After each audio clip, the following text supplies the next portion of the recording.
அன்பு நேயர்களே, தொடர்ச்சியாக நாம் வளைகுடாவில் நிலை கொண்டிருக்கின்றோம். இன்று நெய்னா 2 செய்திகளை விட்டிருக்கின்றார். உலக பரப்பில் எல்லாம் பார்த்திருப்போம். செய்தி என்னவென்றால், வளைகுடா நாடுகளில் உலுக்கிய குண்டு வெடிப்புகளால ஈரான் அண்டை நாடுகளும் சரணடைந்து விட்டதாக ஒரு சரண்டர் ஆயிட்டாங்க நெய்னா சொல்றார். நெய்னா சொல்றா என்னது,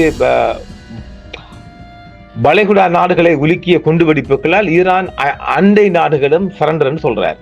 இதேவேளை ஒரு ஒரு அவங்களோட நேஷனல் இன்டெலிஜென்ஸ் சொல்லுது அமெரிக்காட, அது தி வாஷிங்டன் போஸ்ட்ல இன்னைக்கு வந்த செய்தி, US intelligence says regime change not possible in Iran even with விரோடு சொல்றாங்க. அதாவது ஒரு பரந்த போர் நடந்தாலும் ஈரானில் ஆட்சி மாற்றம் சாத்தியமில்லை என்று அமெரிக்க உளவுத்துறை சொல்றாங்க.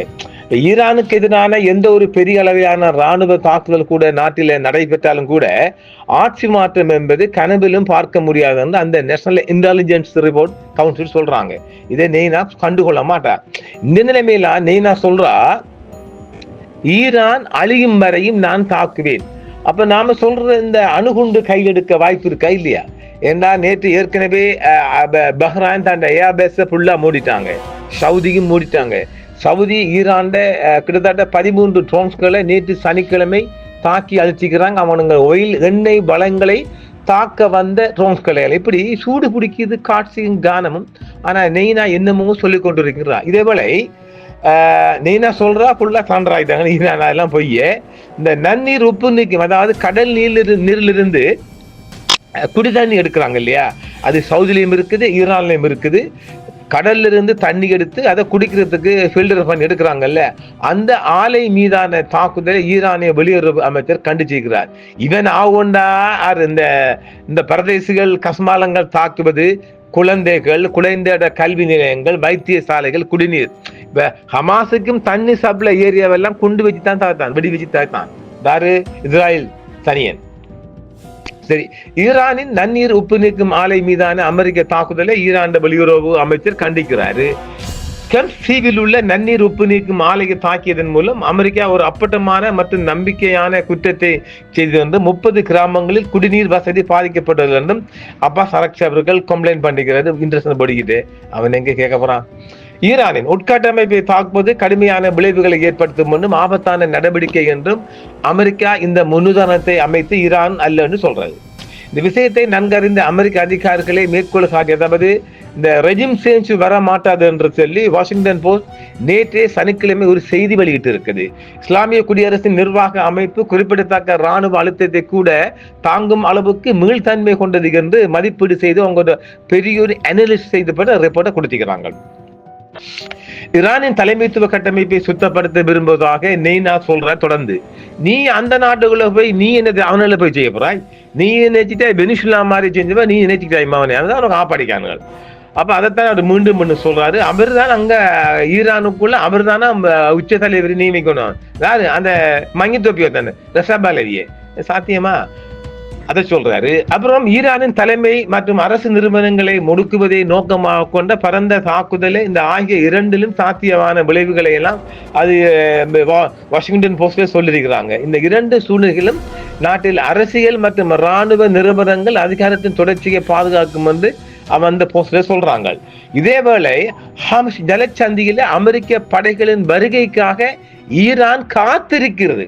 வா, நீ வா, நீ தான் தைரியமா நாளாச்சு, வா மோதிக்கொள்ளும் கொண்டு ஈரான் அவங்களை வெல்கம் பண்ணி வர்றதுக்கு. அதாவது என்ன பெரிய ஒரு வார்ம்லி ஹெல்மெட் சொல்லலாம், ஒரு வார்ம்லி வெல்கம், பாமானே வா. இதே நேரம் இந்த எண்ணெய் டேங்கர் எல்லாம் அந்த ஹார்முஸ் ஜலச்சந்தி வழியாகத்தானே போகுது. அந்த ஹார்முஸ் ஜலச்சந்தியில எண்ணெய் டேங்கர்களை பாதுகாக்க அனுப்பப்படும் என்று வாஷிங்டன் கூறிய அமெரிக்க படைகளின் வருகைக்காக ஈரானிய ஆயுதப்படைகள் ஆவலுடன் காத்திருக்குன்னு ஒரு ராணுவ அதிகாரி சொல்றாரு. இதைத்தானே நாம ஏற்கனவே அதாவது பிளான் பிக்குள்ள வருது இல்லை, நம்ம இந்த பி பிளான்ல சொல்லியிருக்கிறோம் இல்லை, இன்னைக்கு வெளிப்படையாக நெய்னாவும் சொல்லியிருக்கிறார். இதைத்தான் ஈரான் சொன்ன பி பிளான் என்ன, ஜலச்சந்திக்குள்ள வந்து தாறுமாறாக இப்ப ஸ்டார்ட் ஆகிருக்காமன்னு சொல்றாங்க ஜஸ்ட் நவ்.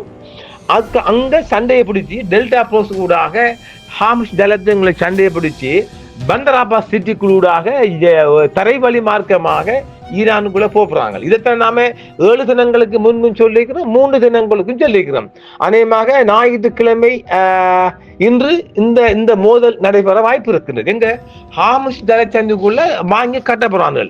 நூற்றுக்கணக்கான பொடிகள், நாம நேற்றும் சொல்லிக்கிறோம் இல்லை, நூற்றுக்கணக்கான பொடிகள், அமெரிக்க பொடிகளும் அமெரிக்கா தான் பாருங்களேன், இஸ்ராயல் அவன் தரைப்போருக்கு அவன் இப்படி கட்டித்தானே, இவரை முன்னுக்கு விட்டுட்டு அவன் பின்னுக்கு நினைக்கிறான். நீ போதிக்க, நீ தான் பெரிய அணையாச்சு. அப்ப இப்ப ஈரான் சொல்லுது, நீ தான் தைரியமா நாளை ஜவா மோதிக்கொள்ளும்னு கூப்பிடுது.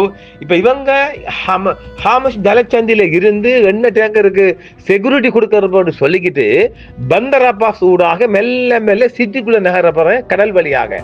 அப்ப கடல் வழியாக வருகின்ற போது கடலுக்கு அடியிலும் ஒரு தாக்குதல், கடலுக்கு மேலேயும் ஒரு தாக்குதல், ஆகாய மார்க்கமாக ஒரு தாக்குதல். சமாளிப்பியா நைனா? பார்க்கலாம்.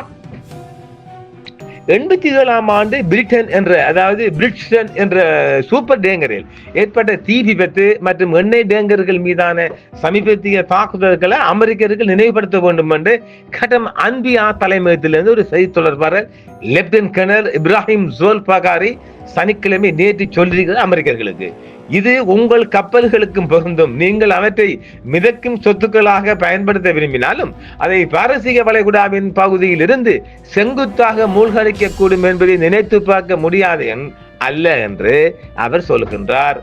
பிப்ரவரி 22 அன்று அமெரிக்காவும் இஸ்ரேலிய ஆட்சியும் ஈரான் மீது எந்தவித தூண்டுதலும் இல்லாமல் ராணுவ தாக்குதலை தொடங்கியிலிருந்து பயங்கரவாத தாக்குதல்களின் முதல் அலையில் இஸ்லாமிய புரட்சியின் தலைவர் அலி அயத்துல்லா கமெனி அவர்கள் இருந்த பிற்பாடுதான் இந்த விளையாட்டெல்லாம் காட்டுறாங்களாம்.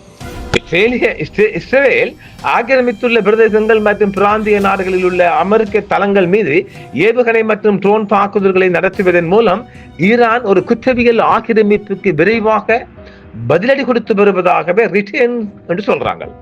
ஈரான் பிராந்தியத்தில் உள்ள அமெரிக்க இலக்குகள் மற்றும் தளங்கள் மட்டுமே குறிவைக்கப்படுகிறது என்றும் அரபு நாடுகள் எங்களுடைய இலக்கே இல்லை என்று சொல்றாங்க. ஆனா அந்த பயம் வந்துட்டு அவங்களுக்கு, அரபு தேசங்களுக்கு ஒரு பயம் வந்துட்டுங்க.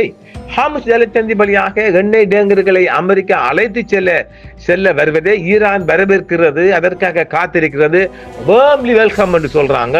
அங்கதான் அடிபட்டு சாப்பிடுறாங்க. இதுதான் இப்ப நெய்னா சொல்றா என்ன, நாங்கள் ஈரான் அழியும் வரையும் தாக்குவோம் என்று ஒத்த கால நின்ற என்றால் எங்காவது ஒரு நியூக்ளியர் பம்மை கையில் எடுக்க வேண்டிய வந்திருக்கா இல்லையா? அடங்காதவனுக்கு வேற வழியே இல்ல, இது அடக்கித்தான் ஆகணும். ஹார்முஸ் ஜலசந்தி வழியாக எண்ணெய் டேங்கர்களை அமெரிக்கா அழைத்து செல்ல, அதாவது அவங்களுக்கு ஸ்கட் கொண்டு வராங்களாம். அது காத்து இருக்க, நாங்க நீதான் தைரியமான ஆளாய்ச்சின்னு அவன் காத்து கொண்டு இருக்கிறான். தாடிக்காரர்கள் ஈரானுக்கு எதிரான ஆக்கிரமிப்புக்கு ஆதாரமாக கருதப்படும் எந்த ஒரு இடம் ஒரு சட்டபூர்வமான இலக்காக இருக்கும் அல்லது அமெரிக்கா அல்லது இஸ்ரேலிய ஆட்சிக்கு எதிராக ஈரான் ஒருபோதும் பின்வாங்காது என்றும் மீண்டும் மீண்டும் ஈரான் ஆயுத குறைப்பு வலியுறுத்துது. இது மிகப்பெரிய ஒரு முன்னேற்றமாகத்தான் பார்க்கப்படுகிறது ஈரான் சைட்டில். சரி, அமெரிக்கா அல்லது இஸ்ரேலிய ஆட்சி தங்கள் வான்வழி அல்லது வசதிகளை பயன்படுத்த அனுமதிக்காத நாடுகள் இதுவரை இலக்கு வைக்கப்படவில்லை என்றும் இலக்கு வைக்கப்பட மாட்டாது என்றும் சோல்பகாரி தெரிவிக்கின்றார். இருப்பினும் ஈரானுக்கு எதிரான ஆக்கிரமிப்பின் தோற்றமாக அடையாளம் காணப்பட்ட அனைத்து தளங்களும் நிலம், கடல் மற்றும் வான்வழி, தரைவழி ஊடாக கடுமையான தாக்குதல்களை எதிர்கொள்ளும் என்றும் அவர் தெரிவிக்கின்றார். ஈரான் நமது நாட்டை தாக்கும் எவருக்கும் ஒரு எச்சரிக்கையாக செயல்பட அவற்றை தாக்கி அளித்தது மட்டுமல்லாமல் இனிமேல் எதிரியின் பெயரில் மீண்டும் கட்டப்பட்ட எந்த ஒரு வசதி அல்லது உபகரணமும் மீண்டும் மீண்டும் தூளாக்கப்படும் என்றும் சோல்பரியா அவர் அழகா தெளிவா சொல்லியிருக்கிறார். ஒரு எச்சரிக்கை தானே, அது மிகப்பெரிய எச்சரிக்கை. வாங்க காட்ட வாங்கண்டு. இப்ப இதுல இந்த இடத்துல சொல்லலாம் என்னென்றால், நாம் தொடர்ச்சியாக சொல்லி வருகின்றோம், ஹார்முஸ் ஜலசந்தில நம்ம சிவகாசி பட்டாசு வெடிக்கும், நம்ம தொடர்ச்சியா சொல்லி வரோம் இல்ல, அங்கு வெடித்தா நூற்றுக்கணக்கான பொடிகள் உருளும், அது மாற்றுக்கிறதுக்கு இடமே இல்லை.